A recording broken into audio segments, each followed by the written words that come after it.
Good evening, ladies and gentlemen. We are tonight's entertainment.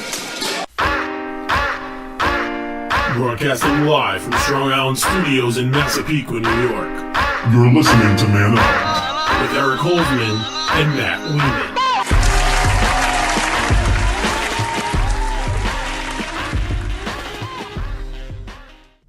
And happy Tuesday, everybody. It is 7 o'clock here on Strong Island. This is, of course, time for Man Up. I'm your host, Eric Holzman. To my left is a different face, who I'll introduce in a minute. Matt had a little bit of a work issue tonight, so he couldn't make it, but he will be calling in shortly. So my friend, my former classmate, actually, Kevin Miller, decided, I asked him if he'd come and sit in with me. He said he'd come on down. Of course. So Kevin and I went to school together almost a year ago now, man. Yep. Crazy, almost right? A year. We almost graduated from a year in March. That's insane. Crazy year. It's been a crazy year. We're both trying, to get our feet wet in this industry. So I figured I'd give Kevin a call, put him on air. So Kevin, tell me a little bit about yourself. Hi, everyone. I'm glad to be here, stepping in for Matt today. I thank you for the opportunity, of course. Sure. Like Eric said, we both went to school together. Over a year ago, we graduated. We went to the Connecticut School of Broadcasting together, and we're just two guys trying to make it in a very tough industry to make it in. Hell yeah. And you gotta keep your feet wet, and you gotta keep on just doing what you can, and taking the opportunities that you can get. Yeah, Kevin was the video guy in our class. He was the he was the go-to guy for video stuff. Anytime we had a big final and everyone kind of takes a role. We're all supposed to do it together, but Kevin kind of handled that stuff. That was a whole other story. That final was a whole... Oh, it was a whole mess. It was a mess. The final was a whole mess. But we obviously passed. So we're sitting here now. And I'm glad you came on, man. It's good to see you. I haven't seen you in a while, so it's good to see you too. You too. It's good to reunite, be back. Yeah. So normally, I don't know if you've watched the show. I don't know if you've seen it before, but it's basically sports talk. So we're gonna get into that, a little bit of that. And of course, we have to start with the NFL this weekend. How could you not? Yeah, the NFL playoffs came. The two championship games, the AFC and NFC championship game, were this past Sunday, and the first game, the AFC championship game, was quite exciting. One game a lot better than the other one. Yes, much better. And I don't know. I'm a Jets fan, as everyone knows. Kevin is a Giants fan. So I have a different perspective to lean on now that I normally have with Matt. So, but about the AFC Championship game, all right, as a Jets fan, as you know, I'm rooting against the Patriots. Of course. Most people would root against them anyway. Yes. But me, it's extra specially, it's an extra special thing for me to root against them. So I was a little upset, not to say the least, at the end of that game, although I can't say I didn't expect it. Well, no, you're going into the game, I don't think anyone gave the Jaguars a shot in hell to even beat the Patriots whatsoever. Right. And the thing about the Jaguars that was so upsetting is they had them. To me, in my opinion, they had the Patriots right where they needed them to be and everything. Right. It just felt like they put their not their foot on the gas pedal, but they took it off. Yes. They slowed down a little bit, and instead of being balls to the wall against the Patriots like you should be in order to stay on them and beat a team like the Patriots, it felt like they just kind of let that off there, try to kill some clock, whatever, which I understand, but it was really to their detriment in the long run. Yeah, there were a couple of plays you can definitely look to, or calls you can definitely look to as well, that kind of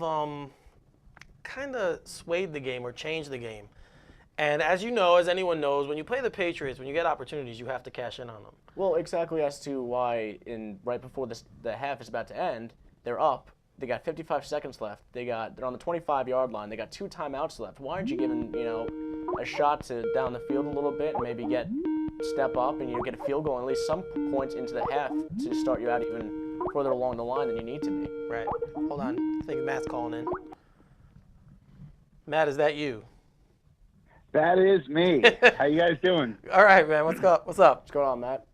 Nothing. First and foremost, Kevin, thank you for filling in. Not a problem. Thanks for having me. Everyone else, sorry about not being able to be there. So I caught a little bit about what you guys were saying. Not to, I don't want to give off topic like some fools like to do. I'll stay on topic. But I agree with Kevin with point about them being too conservative about the play calling, and it's similar to that 28-3 loss by the Falcons. You know, they lost that big lead at half last year. So That's true. just, I definitely agree with that point. But sorry I couldn't be there. Bottom line. Well, you're here. So in a yeah, way. I'll be back next week. I'm moving. That's why I'm not there. I also had a work issue come up, and I'm excited to be back next week. But you know, Eric and Kevin do a great job, and I can't believe this is off topic. I can't believe Robbie Anderson got in trouble with the law again. And honestly, dude, some of the stuff he's doing and saying. First of all, I can't really say what he said to the cop about his wife and what he was going to do to her. You can say but it was like insane that a guy that had this much promise this season might be for naught, and it's just like the luck the Jets would have. You know what I mean? The normal if Jets situation. Right. If there's a franchise that's going to have something like this happen, they're definitely one of them. The Bengals come to mind. There's certain franchises where you hear stuff like this, you're like, it's probably them. And yeah, the Jets are one of them. Yeah, I know, man. He kind of Horrible luck. It's the Browns. Yeah, he kind of said something that you shouldn't say to anybody, No. much less a police officer who is arresting you. I don't know what like prompted him to say that, because that's like some outlandish, and I'm gonna say outlandish shit. Like, I'm serious. Was he like on drugs or something? Like, did any of that come out? Like, I didn't hear that he was, but No, I mean, seriously. I haven't heard anything like that. I haven't read anything like that he was on drugs. But he got charged with 9 counts of whatever. I don't know all of them, but there was a total of 9 Yeah, counts it's he got charged unbelievable. with. that's And- insane. I know, and Insane. then to say what he said, it just kind of, I don't know if that got put as a charge. I would have added one for that. It just begs to question as to where's the disciplinary The from goddamn on the Jets. team. Yeah, exactly. I don't ever say that, and it's unbelievable, man, the luck that we have. And this kid's a clown. I can't believe he did that. But anyway, I want to let you guys get back to talking about football.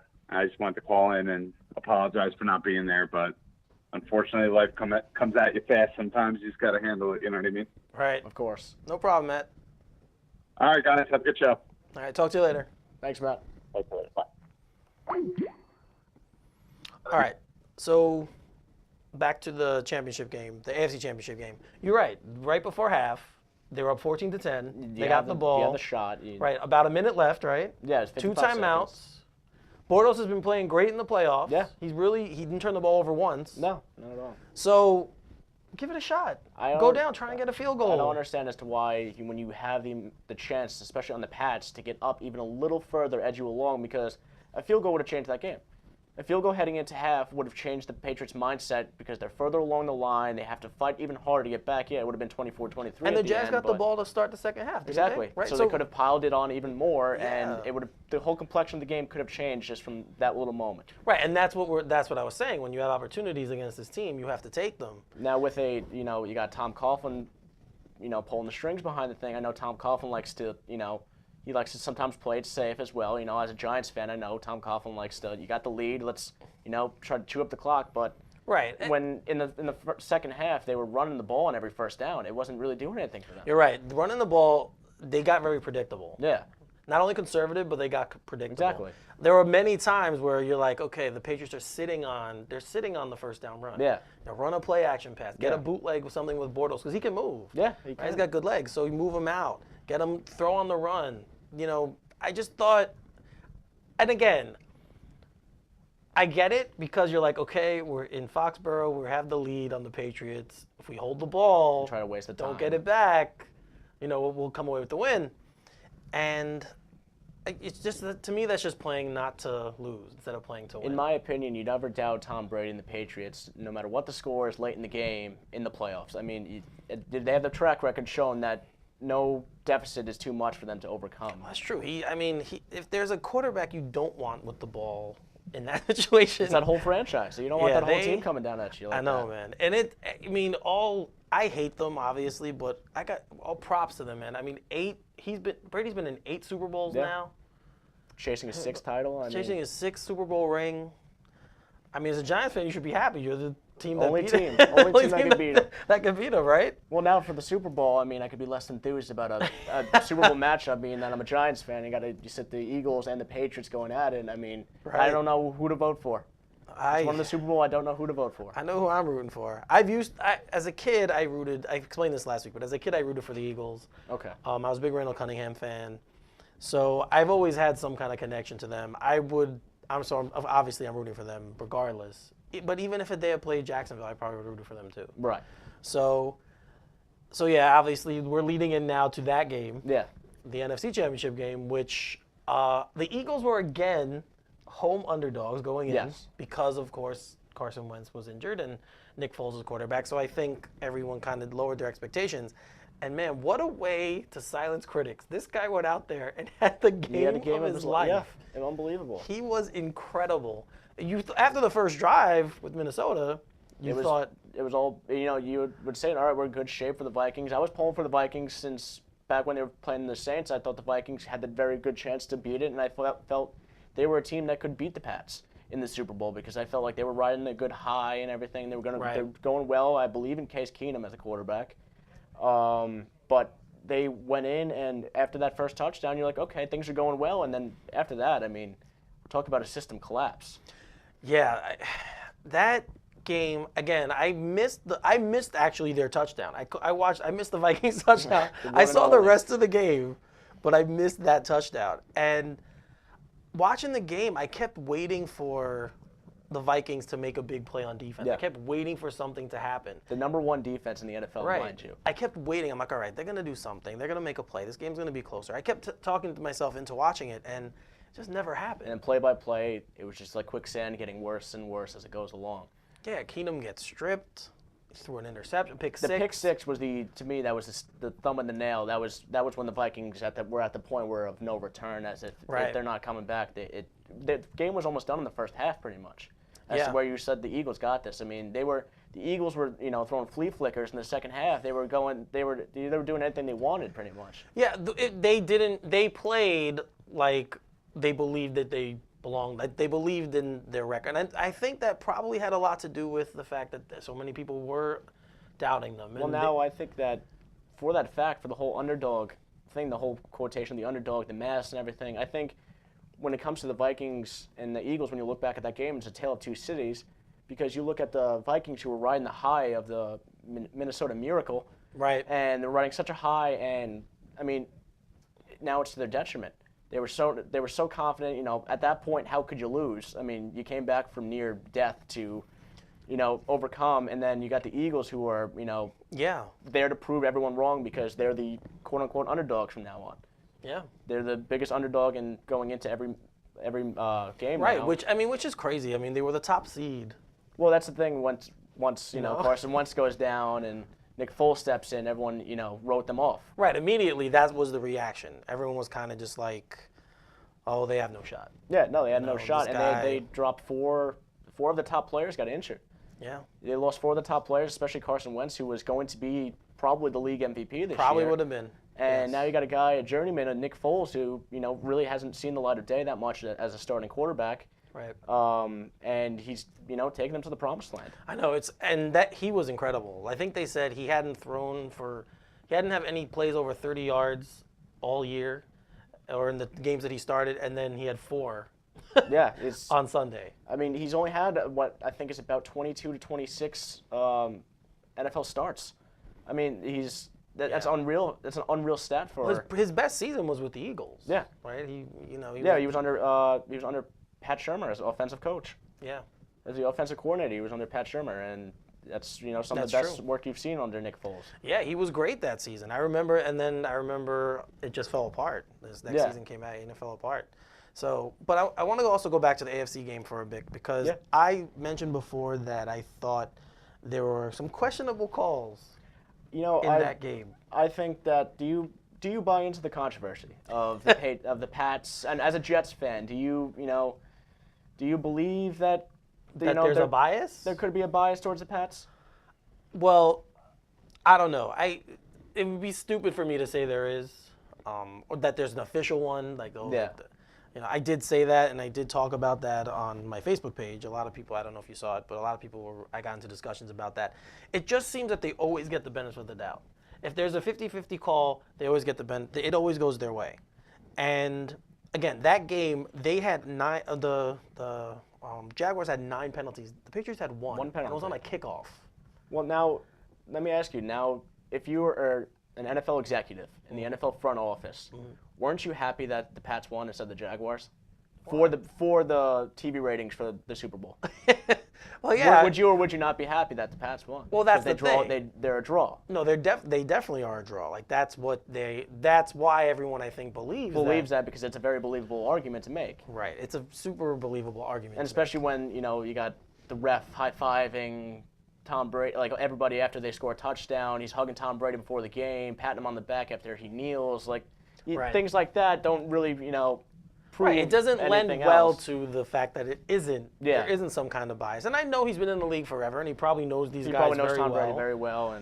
And I get that part of it, but man, that first pass interference call on the side, they both were jockeying for I didn't position. see anything wrong with it. And Cook stepped out of bounds. Yeah. To me, when they threw that flag, and I sat there scratching my head, and then that led the Patriots to score. Right. So it's things like that when they lead you up to something like that, and then what was it, Miles Jack up with the strip? Yeah. And he got the ball, and he started running down. He was clear for a touchdown. He was going to go for a touchdown, and then they blow the whistle, but then they call the ruling on the field, the strip. So if the ruling on the field was a strip, shouldn't they have allowed him to go all the way for the touchdown first, call the touchdown, and then review the play if it was a strip or not? Yeah. So they cost Jaguars 7 points right there. Yeah. They cost the Jaguars 7, and they almost guaranteed the Patriots 7. Another 7, yeah. Right, So, with that pass interference call. So, again, it always seems to come up with their games. Yes. As Matt and I discussed it this year, the Jets had 2 touchdowns taken away from Austin Seferian-Jenkins, the same guy against the Patriots both games. well, the Jets by all means should have beaten the Patriots during the season. The first game, I think they should have won. But it's just, it happens over and over again with them. It's an underlying theme when it comes to a Patriots game that you have to be wary of your penalties when it comes to them, and it seems that they have a little looser of a grip when it comes to the Pats' penalties. Right. I just can't believe that in an NFL playoff game that they only got called for 1 on a kickoff. When I watched the game, and there were so many times. There was one picture I saw online. There was a blatant holding call. Yeah. I forgot who it was or where it was, but it was a blatant holding call. Right. And it should have been called, but it wasn't called. I mean, when the evidence like that, especially on Sunday's game, the evidence was kind of blaring right in your face of all the different times that it did seem like something was a little fishy about it. I mean, do I necessarily think it's is that the case? I don't know. Maybe, maybe not. I would need a lot more evidence, refutable evidence to to stamp it as something is going on there. But it would seem like that way. Yeah, and again, most people said to me, "Oh, well, you're a Jets fan." I'm like, no, it's not just me. Other fans, the majority of NFL fans are right. The majority of NFL besides fans Pats notice fans, it. of course. Yes, of course. But at the side of the Patriots fans, I actually have a couple of friends who are Patriots fans, and I like to go back and forth with them on this. But it's funny. We were talking about the game, and he goes, "That hit by Church on Gronk was dirty." I'm like, "No, it wasn't." I was going to say something about that too. There was a lot of people saying it was dirty. I know Richard Sherman put out a tweet saying that it wasn't dirty because there's nothing you could do. If he went lower, he would have been dirty for hitting his knees and would have blown out Gronk's knees. Right. Which I get that as well. And I was listening to an interview today, and somebody, like a professional, was saying that if he went for the chest, where's your if shoulder at the chest, where's his head?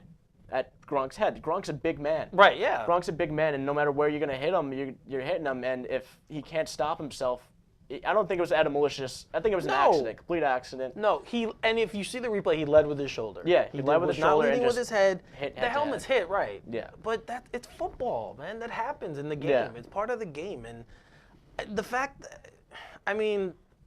look, he was out of the game. They couldn't capitalize on that either because the Patriots still came back and won. Amendola made a great catch. He had a great game. Yeah, of course. Can't take that away from him. Brady is Brady.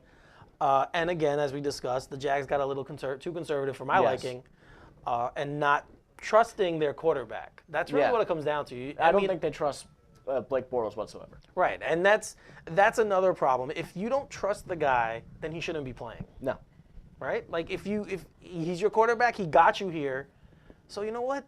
This is it's all or nothing time. So whatever, let him throw, let him see what happens. That pass he threw to Westbrook, the 4th down pass, was so close, man. Well, the thing about Blake Bortles is, for me, when Blake Bortles, I feel like when it rains, it pours. Right. Because when he's good, he's very good. Right. But when he's bad, he's almost like it's cringeworthy to watch. Like sometimes he throws the ball up there and it's up there for hours, and you're like, that's going to be intercepted. Well, there's also times in the same game he could start out really well and then completely shit. Yeah, there was a game earlier. It was a couple weeks ago. He was playing really well, and then somewhere in the 3rd quarter, he threw like 3 interceptions on his next 5 passes. It's not. As a coach, I would not be confident in him either. No, but in my mind, at this point, I'm like, okay, this is at that game. point, Like, you need to have a little more faith. Go The for it. guy's brought you this far. You're on the road. You're playing. No one expects you to win. You're playing with house money in my eyes. You had the lead. Yeah. And you got the lead by being a little bit more aggressive. Yeah, of course. So keep pushing, like you said, keep your foot on the gas and don't take it off, because against that team, the thing they didn't do was they didn't get to Brady enough. No. And that's the only way you beat them. You have to get to him. You can't just if you charge him out of the middle and you get him out of that pocket, but he's not good on his feet. No. You get him out of that pocket, he's a fish out of water pretty much. Right. I mean, then you disrupt their whole entire game. If he has time to sit there in that pocket, and credit to that line, because that line gives him that time that he needs, that step into his throw. The holding calls were Well, yeah, and the holding calls, of course. But they'll go called. But if he has the time to, he'll make you pay for it. Yeah, I don't know that. Again, it upset me that they won, but I wasn't surprised. I wasn't surprised either. Right. You'd expect it. Right, and I want to say I was surprised the Eagles won. I was surprised how they won. I wouldn't, exactly. I would say agree with you, because I expected the Vikings to win, but also didn't expect it to be like, no, Vikings are going to win hands down. I thought it was going to be a drag them out, chew them out brawl, because with 2 very good defenses. Right. I was shocked how the Eagles just mowed through the Vikings. Yeah, and they had the chip on that shoulder is so big for them right well, now. It's that fan base. I mean, how could you deny that fan base, that they're absolutely insane? I have to say they are insane. I have a couple friends who are diehard Eagles fans. I love them to death. But they are crazy. Well, if you've seen any of the videos online of them throwing beer cans at the Vikings fans, of them at the train stations, climbing on the poles, sitting on top of vehicles, and then mimicking the 99-year-old Millie, the woman, the old woman, they were mimicking her. Yeah, they're out of their minds. I'm like, come on, I saw somebody like a Twitter account posted online saying that they witnessed some guy yell at a small baby, "Go Eagles" or whatever, like that's a baby in a stroller, and somebody's yelling, "Go Eagles." I mean, these guys, they're ruthless. They're out of their minds, all of them. They are. They are a passionate bunch. And I mean, that's what's bringing the Eagles this far. I mean, yeah, they are one team in the NFL that you clearly say their thing is Eagle Nation. They really are like a nation. And they're the reason why the Eagles could very well come home with a Super Bowl. Well, that was my next question. Do you think they have a chance? I haven't seen the early line yet. Have you seen the early line yet? I don't remember exactly. I think there were a couple points favored the Patriots. I know of course, Eagles are underdogs. Right. I do think the Eagles have a chance to win. I still think, I mean, how could you deny the Pats and not give them the favorite? Of course, they're going to get favored in the Super Bowl with Tom Brady yet again. Right. But I think this fan base, I mean, as much as I'm not an Eagles fan because I'm a Giants fan, this fan base could very well take them all the way if they need so. They are probably the one team that their fans might be able to inspire them enough to make it. And again, that chip on their shoulders huge, and they're going to be underdogs again. Yeah. So they have a legitimate shot. I hope, like I posted on my Twitter account during the game, I said I hope Nick Foles bottles some of this up and carries it with him to the Super Bowl, because he's going to have to be, maybe not as good, but he's going to have to be good. He's going to have to be fantastic for them to win. And just to battle Brady, he seems like a very mild-mannered guy and very within himself. So I don't think he'll try and do too much to overcompensate. But I don't know. I think they have a legitimate shot to win the game. And just because, like you said, their fan base is strong, and they really, really are sick and tired of people doubting them. They have there's one thing about that team. You know, the Patriots are the Patriots. They're cool, calm, and collected. They'll always will be. Right. You know, they've won it before. They've been there before. They know they'll be there again. Right. The thing about the Eagles is there's a certain amount of passion that every single one of those guys play with and emotion that they're, like you said, they're sick and tired of hearing that they're the underdogs. They're the underdogs because at one point in the season they were the hands down favorite to win the whole thing. They were. Carson Wentz. Right. They're basically looking at it, say, we're not one guy. Yeah. That's what they're saying. You know, we're a team. They're a not one unit, guy. and I think they're a well-oiled machine. As much as it pains me as a Giants fan to say it, they're as good as they come right now. Yeah, I mean, the running back, the Ajayi-Blount tandem is good, and Doug Peterson is an excellent coach. Like, I mean, I give him all the credit in the world for, like I said before, he had 4 big injuries to his team, and they say every single time, next man up. Next man up's got to go. The whole team's got to rally together and keep going. And they definitely they embody that next man up mantra. The Patriots do too, I have to say. Like, they lost Edelman, they didn't have Gronk, and then Amendola steps up. Yeah, and, of course.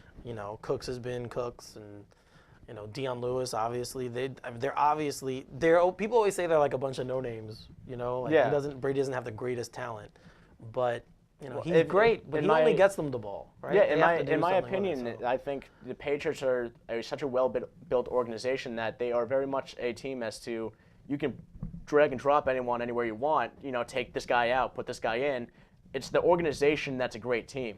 Because you look a couple years back, Brady really had nothing.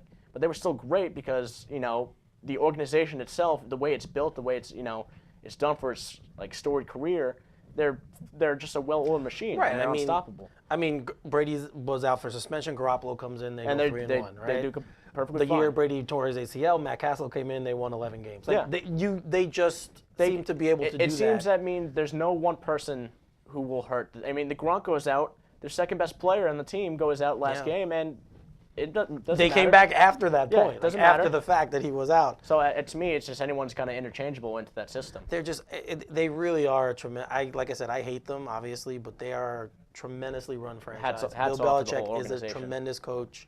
He's the most boring guy in the world, but he's a tremendous Oh, coach. yeah. And, so we have another, here we go, another Patriots-Eagles Super Bowl. That's not the only news that's been going on in the NFL. There's been a lot of coaching changes. Yeah.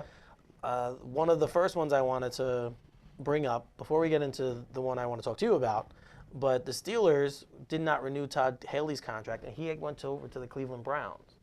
He's going to be their offensive coordinator. Now, this was a move that I think a lot of people saw coming, being that you heard that there was riffles between Roethlisberger and Haley. Right. And, Well, it's been for a while. And, I mean, if you got to pick one, who do you pick? You're picking Big Ben. Right. And, I mean, you could just speak to the abysmal showing that they had against the Jaguars. I mean, that was not the Steelers team that we saw early in the the game, season. they didn't come out well. No, they didn't. No. They should have, by all means, beat the Jaguars. Right. They were a team that I would have picked to go all the way as well. I picked them. Yeah, they were my pick. Because I think they could have. They were. The thing is, and halfway through the season, they were looking towards the Patriots, and there's bad play calls here and there from Todd Haley, from everyone really, but. I think he had to go. They have such a contentious It was such a contentious relationship. If you listen to the press conferences after the games, and then Ben would be like, he's been their quarterback for how many years now? And he'd be like, I don't have the authority to change the play at the line. Come on. Yeah. I mean, really? You've been there forever. He's just trying to stick it to him. Yeah, he just was. They didn't get along, and so he goes to Cleveland. If they draft a quarterback, you have Haley there to tutor him and mentor him. We'll see what happens, but. Hugh Jackson is their coach, and he was calling all the plays. I guess he figured, he doesn't want to do that anymore. Yeah. So he hires Haley. It's interesting. I want to see how that dynamic works out. Yeah. It's going to be interesting to see how that works. But closer to home, this was rumored last week. Matt and I touched on it, but the Giants did officially hire Pat Shurmur as head coach. Also, Jack Del Rio is coming over as the defensive coordinator, which was a little shocking to me. I don't know how that dynamic is going to work. Del Rio's had success as a head coach. Shurmur hasn't. I mean, he coached with Cleveland, but he wasn't good. No.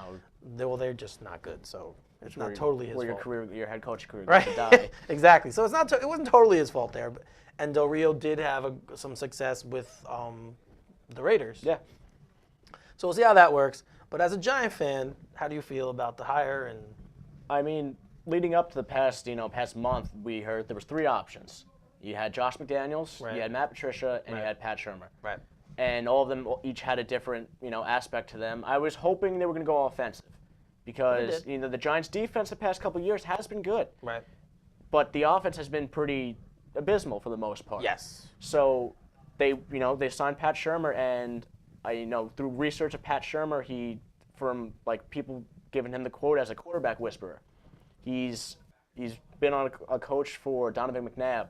Right. He was the coach offensive coordinator when Sam Bradford went for offensive rookie of the year. Right. He was there for. We talked about Foles. We got two of the final 4 quarterbacks in the playoffs this year: Nick Foles and Case Keenum. Yeah. He had a hand in bringing both those guys there. Yeah, he did. And I mean, to me, I think especially if they do wind up drafting a quarterback in the draft this year, what a perfect guy to have. Well, I would think that signals that that's what they're going to do now. I would hope so. I would assume that I thought they were going to go defense because McAdoo was an offensive coach. Right. I thought they'd say, okay, they'll go defense this time. Yeah. But now that they picked him, I honestly feel that they're going to take a quarterback. Yeah. So do I. I don't know which quarterback. If I had to guess, I'd say Josh Allen goes number 1 to the think Browns, so? and I think Josh Rosen comes to the Giants at 2. Okay. I wouldn't be surprised. Yeah. I wouldn't be surprised. I'm not a big Josh Allen fan. I just think he's more of an athlete than a quarterback. Well, out of today, all the reports were coming out of that all the scouts today were watching him, saying that he was, the clear focus of everybody. Right, he's at the Senior Bowl, right? Yeah, everyone was clear focus was him, and I know Josh Rosen said in an interview that he does not want to go to the Browns. He says he was not going to declare himself for the draft if he thought he was going to the Browns. Right. So he said that he'd much prefer to go to the Giants, obviously, at number 2 than to the Browns at 1. So. Well, preseason, Sam Darnold was the USC quarterback, was the guy everyone thought would be first pick. Would you be okay if the Giants went that way? To me, I find him, and he's very talented, but I still think he's a little raw. I feel like he's a little rough around the edges.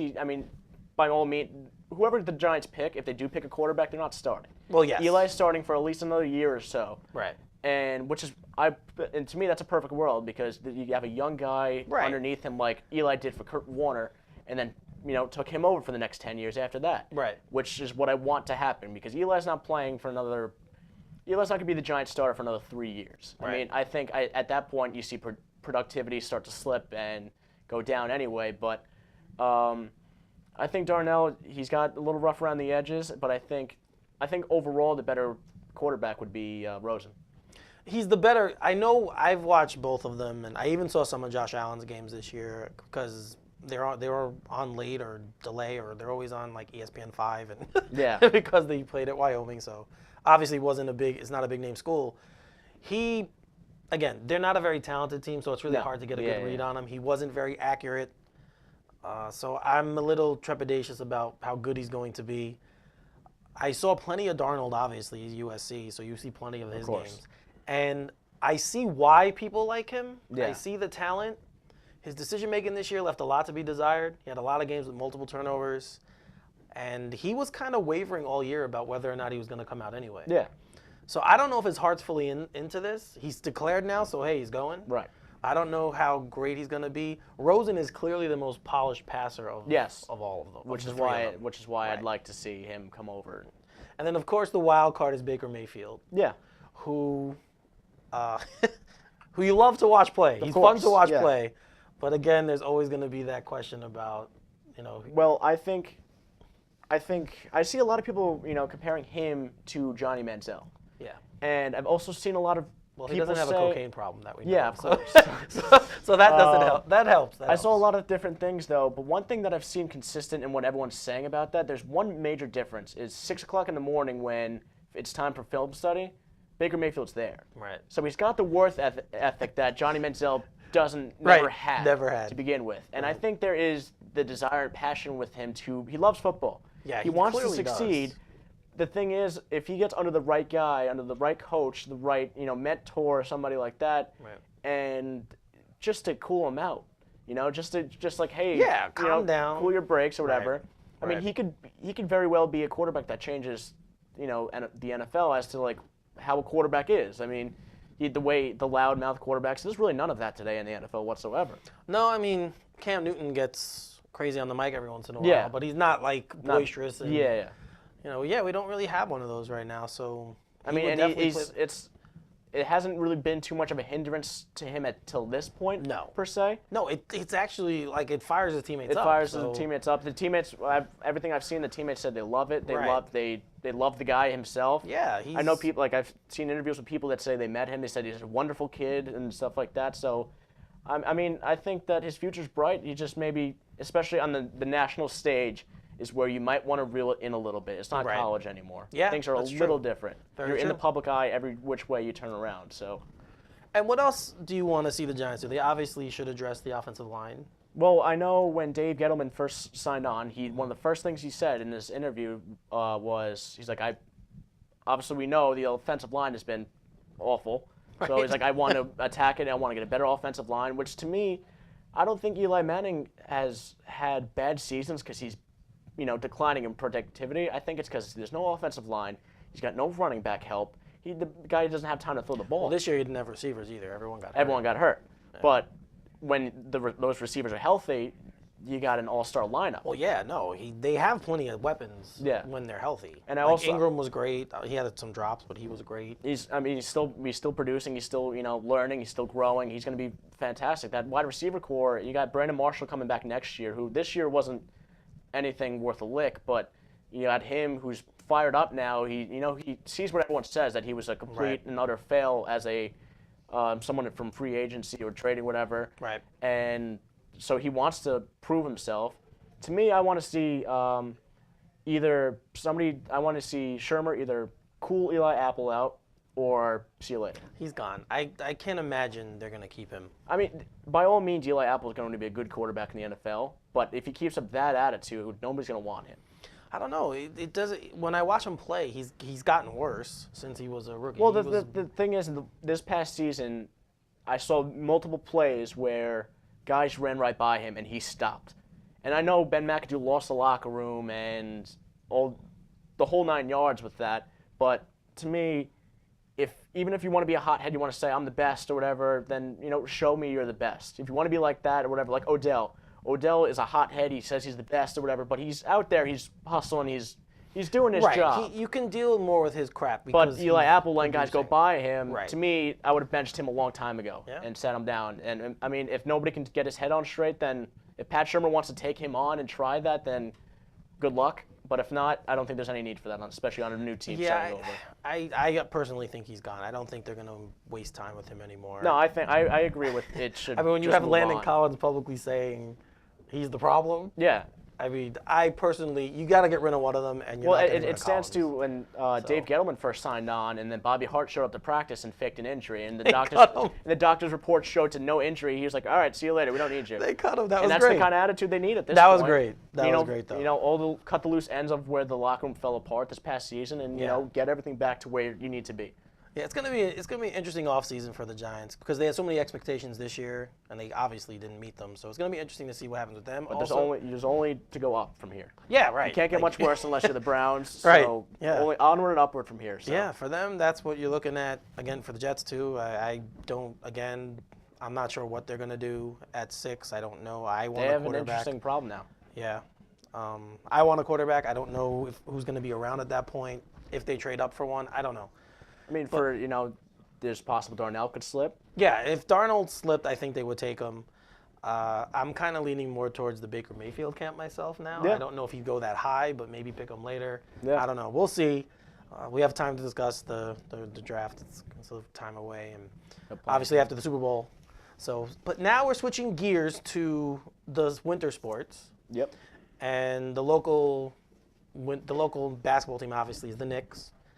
And they've been more down than up lately, I would say. That's pretty nice. Right? They're putting it nicely. They play the Warriors later on tonight, out in Oakland. Yep. And they will have no Porzingis or Kyle O'Quinn, so everyone, there's no need to watch. They're probably going to get demolished. No need to watch. They're on this 7-game road trip. I think it's the Grammys road trip or whatever, or some road trip because they're doing something at the Garden, so they had to put these blocks. And they're currently 2-2. They beat the Nets, and who did they beat after the Nets? I'm drawing a blank. But they bad loss to the Grizzlies. and the Lakers the Lakers on Sunday. Yeah. And then they close out this week with Denver and Phoenix.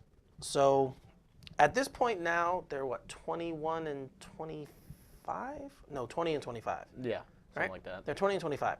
So it begs the question, where do you go? Like if you were Scott Perry and Steve Mills and you're sitting in the office and you're sitting there, you're looking at the team, you're looking at your schedule, because I'm telling you the next month is pretty brutal. Yeah. You look at the schedule, where would you say, okay, no, we want to fight and make the playoffs, or would you rather? Well, the thing about it is they're in 10th place in Right. the conference. Right. They are 3 games out from the playoffs right now. If the season were to end tomorrow, they're 3 games out. Right.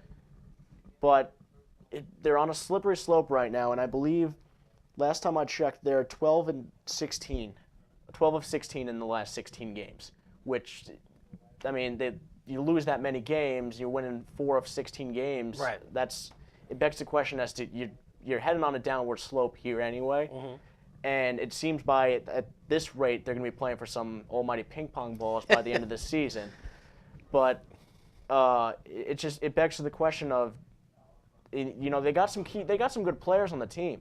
Right. Some guys who can truly play, but it's just, at this point, where do you go? Like, do you fight for the playoffs? And if you make the playoffs, are you going to even, make a splash of water in it? Right. Well, that's Porzingis said he wants to make the playoffs. That's a goal for him. Well, right? Porzingis said he wants to play meaningful basketball by the end of the season. He doesn't want to be playing for ping pong balls every year.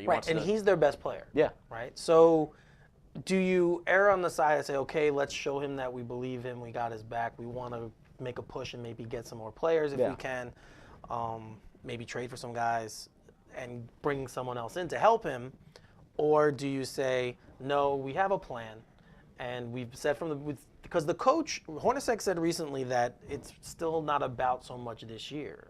Like Right. It's still about developing They're still building talent to the future. and building for the future. So you have the coach saying one thing, you have Porzingis saying this.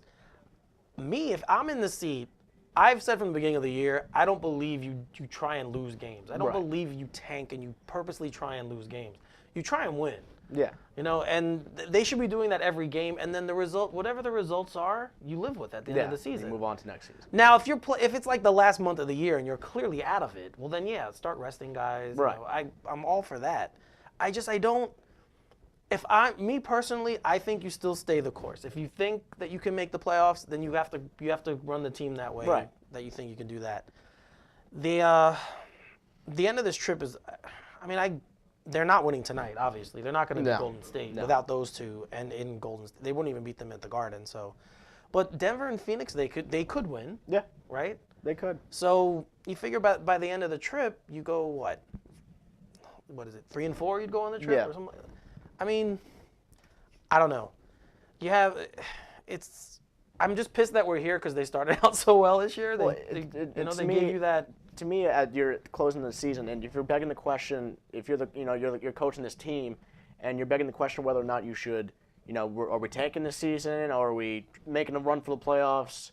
And then if I'm looking at my best player, Porzingis, and I'm looking at him, and he has to drive the determination to make the playoffs. He wants to fight for the playoffs. He wants to play. He's like a competitor. He wants to compete to win, which all athletes should. Right. My question is, if you're gonna, if you decide, okay, I'm going to make a tank season. We're tanking the season. We're getting those ping pong balls. Right. Are you stepping off on Porzingis' toes? Are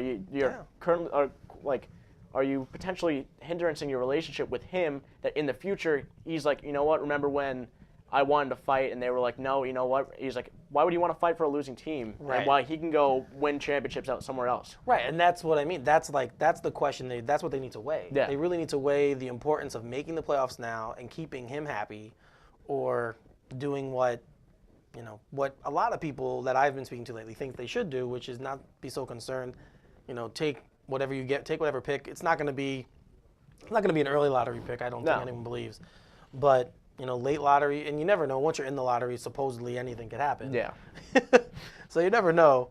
But yeah, the Knicks. We've heard rumors already of them being linked to talks about getting Kemba Walker.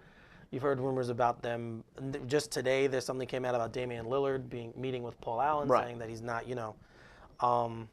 So you have that whole scenario maybe to watch and see what happens, see what you can do with them. But is getting a 27-year-old point guard where you want to go? Well, I saw for Kemba Walker they'd have to give up draft picks, which at this point in the Knicks, they don't. Why would you want to do that? Right. If you're looking to, you're getting someone who's on the older side, who can still produce for you, but still on the older side. He's not your future. He's not. Unless you win the championship right now, I think youth and draft picks is your way to go. Yeah, Walker. You would think that both Walker and Lillard are the same age, so you think they have about a 3 or 4 year window. Yeah. At their peak, right? That you'd want to try and win. So if you do that, you're pushing up the timetable, right? You're pushing up the timeline. So I'm a big Damian Lillard fan. I'm not a big Kemba Walker fan. So me too. If I'd have to go Damian Lillard, of course. Like that would be the way I'd look. If that situation became available, I'd really want them to look at it. Not saying definitely do it, but definitely look at it. The Kemba Walker stuff, I'm kind of like, it's let that one go. I'm not a big deal. Not a big fan of his. So. Whatever. The other news in the NBA today that came out is a more fun one. That obviously the NBA All-Star Game's coming up. Yes. And we had our starters set this week. In the East, you have Kyrie Irving, DeMar DeRozan, Giannis Antetokounmpo, LeBron James, and Joel Embiid. And in the West, you have James Harden, Jimmy Butler, Kevin Durant, Anthony Davis, and LaMarcus Aldridge. I think it might be Curry. No, I'm wrong. It's Harden, Curry, Durant, Davis, and Aldridge, I believe. Yes. It would make sense if he was on there. I had Butler, but that's wrong. So the two captains, the NBA is doing a new format this year where the two leading vote getters in each conference are the captains. Right. So for the East, we have LeBron, obviously, and for the West is Curry. Do you like that change? I mean, it's like, to me, when it comes to the All-Star game, when it comes to any All-Star game, is, now it's more of a thing of why do you watch it? Why do you want to watch it? I know in the past, NBA All-Star games have been a lot of like, all right, let's just throw the ball around, let's do alley-oops and dunks, and let's see. Pretty much what it is. Let's see what kind of fun we can have. Right. And if that's the case, to me, I'm all for mixing it up for you to turn around and be like, all right, we're gonna try something new, and that might intrigue people's interest now to be like, okay, I want to see what like Team LeBron's gonna do against Team Curry. Like, right. That's you got the two most polarizing people in the NBA today. Why not? Right. What's it worth to just try something like that? That's true. Yeah, and it was just, I put on the questions I put as Porzingis an All-Star. He was named, I was actually named one. I read before he was a reserve, right? He was named as a reserve. So I don't know, I thought they were doing this live, the choosing, but maybe not, or maybe they did it like pre-taped it and whatever, and show it came out. So so I don't know about that. I don't want him to play, honestly. Like, I know he probably was named to the game, and he's obviously named to the game now, and he's available to play. I don't want him to play. I wish he would just kind of go and relax. Yeah, and take it easy. But for me, the All-Star game, when I was a kid, it was always a lot of fun. Yeah. I grew up, I had Jordan, and I had all the great players from that era. So they were always fun, and they're always fun until like the last 5 minutes. Then the guys are like, okay, they really start playing basketball. They want to win. Fouls get called where they weren't early in the game. I actually like this format. In a way, I think it's kind of cool. It kind of brings a little playground vibe into it when you go and you pick your five and like a pickup game. Right, much, you go against each other. So I actually like that. I don't know. It'll be interesting to see what happens in the game. The All-Star weekend has gotten crazy. The 3-point shootout is still great, but the dunk contest is terrible now. Yeah, it's everything becomes the longer it's around, the more things become kind of jokes of themselves. Right. And more people are just like, all right, you know what? Let's just do it. You got the same guys in it all the time. They're having fun. I mean, yeah, I don't know. I in a way, I kind of wish they would just get rid of the All-Star game altogether. Yeah, no, it's the same thing with the NFL, and they're all. Well, yeah, I didn't bring up the Pro Bowl, but that's actually this weekend. Yeah. And does anybody care? Nope. It's the same thing. They got skill challenges and stuff like that. I know they're doing it they're doing it at Disney this year, so they're over there setting up all the skill challenges or whatever. I mean, it's fun if you're in town or whatever to go watch them, mess around and do some stuff. But like other than that, I can't ever find myself watching the Pro Bowl. Yeah, I haven't watched it since, God, I couldn't even tell you the last time. But it's not football. Like, No. It's It's just a couple. make it a 3-on-3 flag game or something like that. Yeah, something know, something or- like different and Right. fun. So do you make these guys get all dressed up in pads and I mean, it's a nice vacation for them wherever right? they go. It's but, definitely a vacation. It used to be Hawaii. That I could get. That yeah, I but you understood. got guys, got wide receivers sometimes, kicking field goals and Yeah, you got it's- whatever. I It's a mean- free for all. It's not football, and anyone who likes football and says they like the Pro Bowl is lying to you. I can't imagine. Can't imagine somebody would likes that game. I know I don't. All right. One final thing I want to discuss. And Matt and I dip into pop culture every once in a while, and today the Oscar nominations came out. Yeah. 2018 Oscar nominations came out. Again, I wrote down the list. We have them all listed here. I have seen, let's see, 1, 2, 3. I've seen 3 of the 10 pictures nominated It's a lot better than me. I'll tell you that for much. Best Picture. But let's talk about the actors because there's 3 actors in here who have been nominated numerous times. Yes, Daniel Day-Lewis, of course. Gary Oldman, and Denzel Washington. Yep. For Daniel Day-Lewis is for The Phantom Thread. Gary Oldman is for Darkest Hour, which I did see, and he was incredible. I'm sure he was. If he doesn't get this award, I will be stunned. You always, when Daniel Day-Lewis is in the category, though, you're always like, he's going to get it. Yeah. Everyone always thinks he's going to get it. And I didn't see Roman J. Israel, Denzel, but those 3 guys are perennially named. And do you, like, you've seen their work, obviously, Yes. and, of the 3, which one is your favorite actor? I think I would, based off of movies I've seen, I would have to probably say Denzel. Denzel? Just he just always brings some. There's some kind of presence he brings to a movie. Right. Whenever he's there, the movie's just it kind of uplifts. Same as like Gary Oldman and Daniel Day-Lewis. I mean, by all means, but just based off of me, movies with him and everything, I would say Denzel Washington. Yeah, Daniel Day-Lewis is my favorite actor, so he wins for the 3 for me, him. But there is something, Denzel is very consistent. Yeah. So every time I watch something with him in it, even if I don't like the movie, Yeah. he's usually good. Yeah. Right? So you can always say Denzel is usually good. And Best Actress, of course, we have Meryl Streep, who literally just needs to be in a movie. And she that's gets it. nominated. Yeah, that's it. She gets nominated every single year. So I'm interested to see that work out. I did see I, Tanya, which Margot Robbie is nominated Yes. for playing Tanya Harding. If you haven't seen that movie, you should see it. I've seen a lot of. I didn't see the movie, but I've seen a lot of clips online of it. I've seen a lot of you'll see like 3 minutes here, 4 minutes here, whatever. And I've seen a lot, and just Margot Robbie aside from this movie, Margot Robbie is a fantastic actress. Right. But the work I've seen and everything in the reviews I've heard from her, she was unbelievable. She was very good. And in supporting actress, Allison Janney plays her mother in the movie. Right. And I don't even think it's close that she will win that award. She's going to get that award. She was so good. And, I mean, Tanya Harding's mother was a real, I hate to say the word, but she was pretty much a bitch. Yeah. I believe that's the story. Yeah, so, well, if that's true, Right. if what was portrayed in the movie is true, she was a big bitch. So, and Allison Janney was perfect. Like, she played it great. The interesting name in supporting actress I saw was Mary J. Blige. Yeah. I did not know she was in a movie. No, me neither. And I didn't see it, obviously. But as a fan of R&B music, and when I was in high school, she was very popular. Right.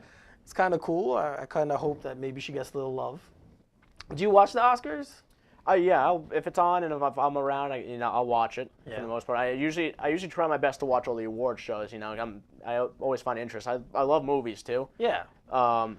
But the movies that everyone goes to see aren't typically the ones that are Right. that are nominated because they're more masterfully pieced together Right. movies than. The couple in Best Picture that weren't nominated that I saw that I thought should have been were, and I'm biased because everyone knows I like comic books, Wonder Woman and Logan. I didn't see either of them. Really? Yeah, unfortunately, I did Dude. not. I didn't get a chance to get down to see it. You have to definitely go see I heard it if you can. I heard Logan. First of all, I heard in Wonder Woman. I heard Gal was she makes the movie. She makes Well, Justice League. Chris Pine was incredible in Yeah. it too. Like he was great. No, it's just a very good movie. And with Logan, I mean, how could you not love Hugh Jackman? I mean, he's unbelievable. It's not like any comic book movie you've seen. It's more like just it could stand on its own. That's what as a movie. I've listened to Hugh Jackman interviews with him talking about Logan, and he said that he told them that he wanted to go in a complete other direction, and he told them this is it. Yeah. This is it. Yeah, this is it. That was the last time. So I kind of was hoping that it would get nominated for that reason, Yeah. too, that this is the last time he's playing, supposedly. Well, even playing the though role. he said that he had put in the interview that if Disney were to pick it up, Yes. that he would possibly reprise the role. If So- they do it with Marvel, yes. Yeah. I heard that. So, yeah, so just a little different thing we want to touch on today with the Oscar talk. The Oscars, I believe, are in 3 weeks. I believe they're in 3 weeks. I don't know. But Probably, it makes sense. so yeah, so a little bit. If you guys are movie guys, and you want to check them out. Obviously, go check them out. Check out the Best Picture movies. I usually try and watch them anyway. Me too. When if I hear about something really good, I'm still meaning to catch The Revenant, but when I, Yeah, I haven't seen that yet to. either. But that's our time. So Kevin, thanks for sitting in. Thank you very much. You It's know, been a pleasure. Yeah, thank you again for sitting in. Thank you all of you for watching. Again, this is the Man Up Show every Tuesday night from 7 to 8 here on Strong Island TV. See you next week. See ya.